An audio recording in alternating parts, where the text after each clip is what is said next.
السلام علیکم ورحمۃ اللہ وبرکاتہ۔ الحمدللہ وحدہ والصلاة والسلام علی من لا نبی بعدہ، اما بعد۔ کتاب الطہارہ، باب دخول الخلاء والاستتابۃ۔ اس باب کی روایت نمبر 2 اور ویسے عمدۃ الاحکام کی روایت نمبر 14 آج کے اس سبق میں ہم پڑھیں گے انشاءاللہ تعالی۔ عن ابی ایوب الانصاری رضی اللہ عنہ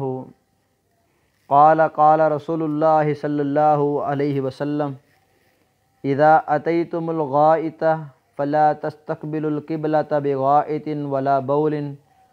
ولا تستدبروها ولكن شرقوا او غربوا۔ قال ابو ایوب فقدمنا الشام فوجدنا مراحیض قد بنیت نحو الکعبہ فننحرف عنها ونستغفر اللہ۔ اتنے الفاظ صحیح البخاری کتاب الصلاۃ،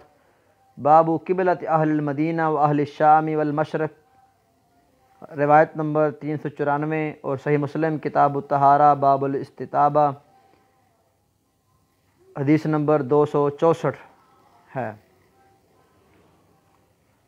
روایت نمبر 14 میں ابو ایوب انصاری رضی اللہ تعالی عنہ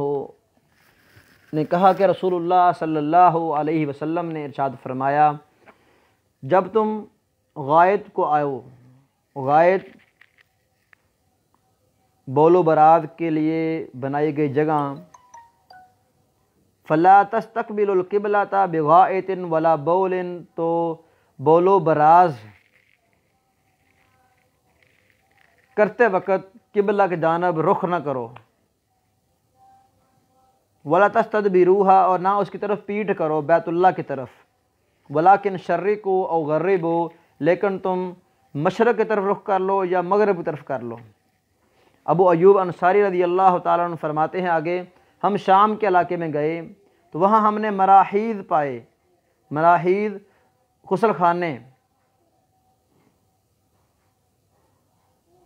تو قد بنیت نحو الکعبہ، جن کا رخ کعبہ کی جانب جن کو بنایا گیا تھا، فننحرف عنہا، ہم نے ان سے انحراف کیا، منہ پھیر لیا،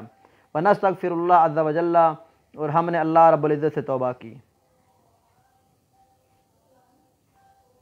جبکہ روایت نمبر 15 عن عبداللہ بن عمر بن الخطاب رضی اللہ عنہما قال رقیت یوما علی بیت حفصہ، عبداللہ بن عمر بن خطاب رضی اللہ تعالیٰ عنہ سے روایت ہے، انہوں نے کہا میں ایک دن حفصہ رضی اللہ تعالیٰ عنہ کی چھت پہ چڑھا، فرأیت النبی، حفصہ ان کی بہن تھی سگی، تو میں نے نبی کو دیکھا، یقضی حاجتہ، آپ قضاء حاجت کر رہے تھے، مستقبل الشام، شام کی طرف آپ کا رخ تھا، مستدبر الکعبہ، کعبہ کی طرف آپ کی پیٹھ تھی، وفی روایت مستقبلا بیت المقدس، مستقبل الشام کی جگہ پر بیت المقدس کے الفاظ ہیں۔ مستدبر الکعبہ تک جو پہلے الفاظ ہیں یہ صحیح البخاری کتاب الوضو باب التبرد فی البیوت، روایت نمبر 148، صحیح مسلم کتاب الطہارہ باب الاستتابہ، روایت نمبر 266 ہے۔ جبکہ وفی روایت ان کے الفاظ جہاں بیت المقدس کا تذکرہ ہے، یہ صحیح البخاری کتاب الوضو باب من تبرد علی لبنتین، روایت نمبر 145، اور صحیح مسلم کتاب الطہارہ باب الاستتابہ، روایت نمبر 266 ہے۔ روایت نمبر 13 اور 14 جو سابقہ روایت تھی اس کا تعلق بیت الخلاء سے تھا، تو ایک لحاظ سے 14 اور 15 کے بھی تعلق اسی بیت الخلاء سے ہے۔ ان دونوں روایات میں تطبیق ہم بالکل آخر میں دیں گے کہ پہلی روایت میں تذکرہ ہے نہ رخ کرنا ہے نہ پیٹھ کرنی ہے، جبکہ دوسری روایت میں تذکرہ ہے اس بات کا کہ اللہ کے نبی صلی اللہ علیہ وسلم چھت پر قضاء حاجت فرما رہے تھے تو آپ کی پیٹھ کعبہ کی جانب تھی۔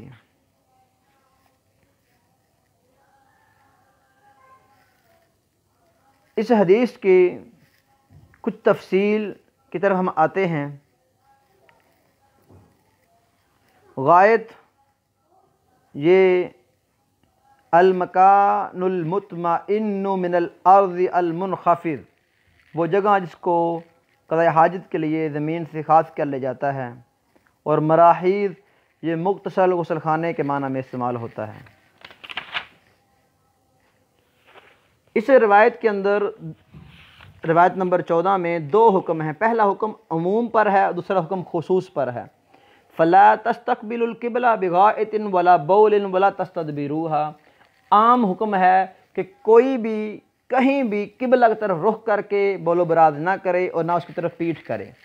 دوسرا حکم خصوص پر ہے، ولیکن شرقوا او غربوا، یہ خصوص اہل المدینہ کے لیے ہے کہ وہ مشرق کی طرف رخ کریں یا مغرب کی طرف رخ کریں۔ یہ حکم عام لوگوں کے لیے نہیں ہے، کیونکہ پاکستان میں ہم موجود ہیں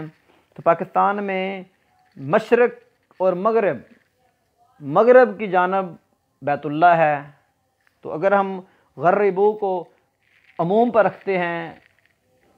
تو یہ معارض بن جائے گا فلا تستقبلوا القبلہ بغائط ولا بول ولا تستدبروها کا۔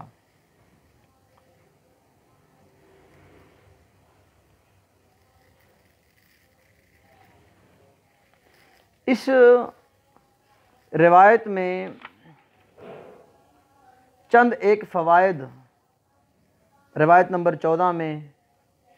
موجود ہیں۔ سب سے پہلا فائدہ تو یہ ہے کہ جناب محمد صلی اللہ علیہ وسلم نے انسانی زندگی کے لیے جو اس رہنما اصول تھے ان میں بیت اللہ کا تقدس، کعبہ کی تطہیر، کعبہ کی عزت، اس کا احترام مومنین کے دلوں میں بٹھا دیا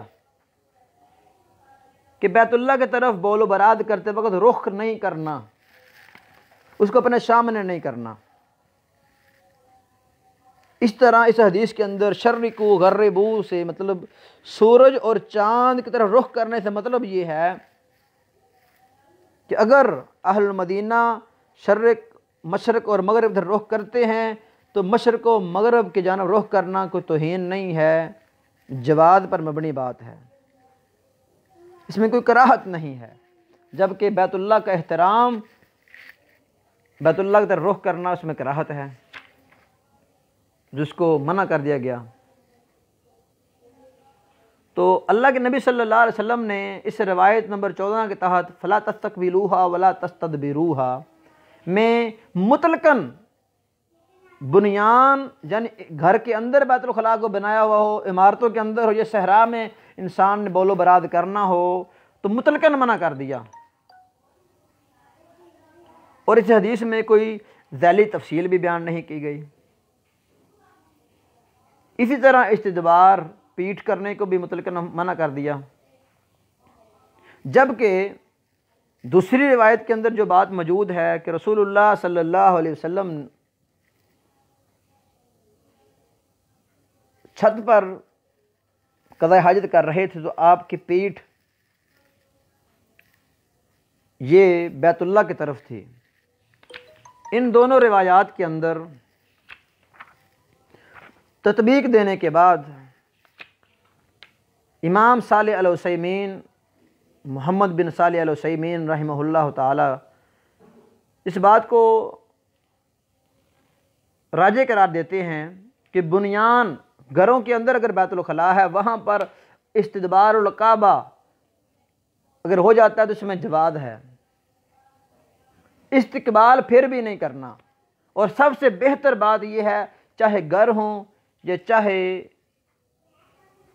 صحرا یا کھلی جگہ ہوں وہاں پر استقبال اور استدبار نہ کیا جائے۔ تو اس مسئلے کی تفصیل شارحین نے مفصل اپنے شروحات میں کی، جس کی ایک مثال تحفۃ الاحوذی شرح جامع ترمذی میں دیکھی جا سکتی ہے۔ علماء کا سیدنا ابو ایوب انصاری رضی اللہ تعالیٰ عنہ کا مراحید کو دیکھ کر انحراف کرنا کہ جن کو کعبے کی طرف بنایا گیا تھا، اور ان کا پھر کہنا کہ ہم اللہ تعالیٰ سے توبہ کرتے ہیں، تو اس بات کو بنیاد بنا کر شیخ الاسلام ابن تیمیہ رحمہ اللہ امام احمد بن حنبل رحمہ اللہ نے مطلقاً استدبار کو بنیان کے اندر، غیر بنیان کے اندر حرام قرار دیا ہے کہ نہ رخ کیا جائے نہ استدبار کیا جائے۔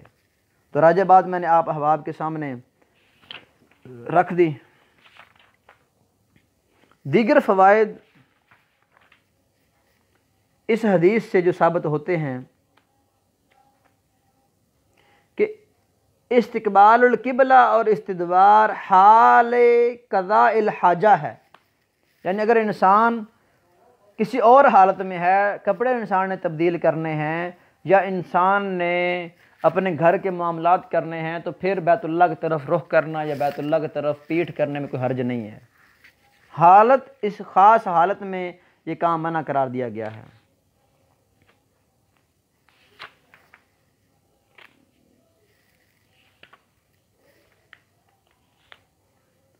تو اس روایت سے ایک نقطہ یہ بھی سمجھاتا ہے کہ شرعی احکام میں اللہ تعالیٰ نے جناب محمد صلی اللہ علیہ وسلم کو شارع کی حیثیت دی ہے۔ تو آپ نے دو طرح کے باتیں اس روایت میں کی، ایک خاص تھا اور ایک عام تھا۔ خاص شرع کو او غربو، یہ خاص حکم یعنی ایک ہی فرمان میں دو طرح کی چیزیں شامل کرنا، یہ جامعیت کو پہنے ہوئے ہے۔ اور ایک فائدہ یہ ہے کہ جب انسان دیکھے کہ میں کوئی برا کام کر لیا ہے میں نے، یا یہ کام مجھ سے سرزد ہو چکا ہے، تو پھر انسان استغفار کی طرف آئے، توبہ کی طرف آئے، جس طرح سیدنا ابو ایوب انصاری رضی اللہ تعالیٰ عنہ نے مراحیض کو دیکھا کہ قبلہ کی طرف بنے ہوئے ہیں، انحراف کیا لیکن دل میں ایک کھٹکا سے پیدا ہو گیا، تو اللہ تعالیٰ سے توبہ کرنی شروع کر دی۔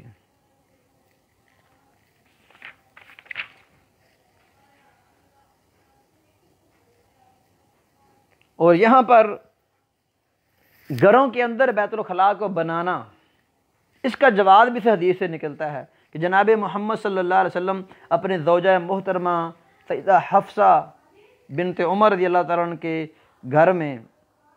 چھت پر قضاء حاجت کر رہے ہیں، دو اینٹوں پر قضاء حاجت کر رہے ہیں۔ اور یہاں یہ مسئلہ بھی ثابت ہوا کہ گھروں کی عارضی ملکیت وہ بیویوں کی طرف منسوب ہو سکتی ہے۔ حفصہ کا گھر، عائشہ رضی اللہ تعالیٰ عنہ کا گھر، یہ اللہ تعالیٰ نے جو ملکیت دی ہے، اس ملکیت میں مالک کل ہونا یہ مقصود نہیں ہوتا، بلکہ عارضی مالک کا نام لیا جا سکتا ہے۔ اور بڑا اہم ترین مسئلہ کہ اگر کوئی انسان قضاء حاجت کرتا وقت کسی کو نظر آ گیا یا کسی نے دیکھ لیا تو اس میں برائی نہیں ہے، ہاں عورہ مخصوصہ کو دیکھنا حرام ہے۔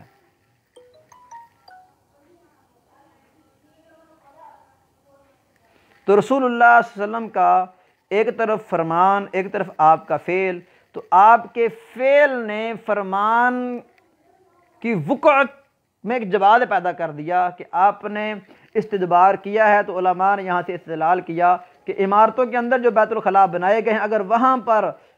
قبلے کی جانب پیٹھ ہو جائے تو اس میں جواز ہے۔ تو نبی صلی اللہ علیہ وسلم کی حسن تعلیم، آپ صحابہ کو جو تعلیم دیتے تھے، اس کے حسن کی طرف بھی اس روایت میں اشارہ ہے کہ اللہ کے نبی صلی اللہ علیہ وسلم ایک طرف روک رہے ہیں اور فوراً ہی اس کا حل بھی بتا رہے ہیں۔ جب کہ خالی نہیں ہی ہو تو وہ بات مشکل ہو جاتی ہے۔ پھر اسی حدیث مبارکہ سے جہات اربع ثابت ہوئی۔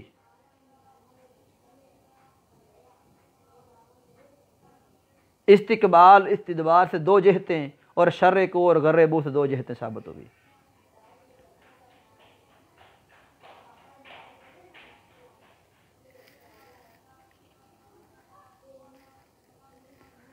روایت کے آخر میں سیدنا ابو ایوب انصاری رضی اللہ تعالیٰ عنہ کا کہنا کہ نستغفر اللہ، اس میں توبہ کی طرف اشارہ ہے، مغفرت کے طلب کرنے کی طرف اشارہ ہے۔ تو مغفرت کا طلب کرنا مطلب یہ ہے کہ اللہ انسان کے گناہوں کو دوسرے لوگوں سے اس پر پردہ ڈال دیتے ہیں اور اس سے درگزر کر لیتے ہیں۔ تو گناہوں کے بخشوانے کا مغفرت الذنوب کے کئی ایک اسباب ہیں جن کا اللہ تعالیٰ نے جناب محمد صلی اللہ علیہ وسلم کے ذریعے مختلف جگہوں پر ذکر فرمایا، اور قرآن حکیم میں سورۃ الہود میں آیت نمبر 114 میں ارشاد فرمایا ان الحسنات یذہبن السیئات، عموم پر یہ مبنی، تمام کی تمام اچھائیاں انسان کی برائیوں کو مٹا دیتی ہیں۔ تو توبہ کی 5 شروط ہیں، ذیلی طور پر میں ذکر کر دیتا ہوں، جبکہ ان احادیث کا تعلق باب سے بالکل واضح ہے کہ بیت الخلاء میں جاتے وقت یا وہاں پر بیٹھتے وقت انسان کا ایک ادب یہ ہونا چاہیے کہ اگر انسان صحرا میں ہے، تعمیراتی سسٹم وہاں پر نہیں ہے، تو انسان کا قبلے کی جانب نہ رخ ہونا چاہیے نہ پیٹھ ہونی چاہیے، اور بنیان میں رخ تو ہونا ہی نہیں چاہیے، اگر پیٹھ ہو جائے تو اس میں جواز ہے۔ پہلی شرط توبہ کی یہ ہے کہ انسان خالص توبہ کرے، اخلاص ہو توبہ میں۔ دوسری شرط یہ ہے کہ انسان اپنے کیے پر نادم ہو۔ تیسری شرط یہ ہے کہ انسان اس گناہ سے اس کو جڑ سے اکھیڑ دے، اس پر مصر نہ ہو۔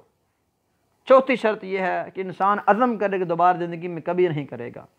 اور 5ویں شرط یہ ہے کہ قبولیت کا وقت ہو، یہ نہیں کہ انسان غرغرہ کی حالت میں ہے، انسان کی سانسیں ٹوٹ رہی ہیں، موت کے قرب میں ہے انسان، تب انسان کی توبہ قبول نہیں ہونی۔ تو اللہ تعالی ہمیں ان دونوں حدیث نمبر 14 اور 15 پر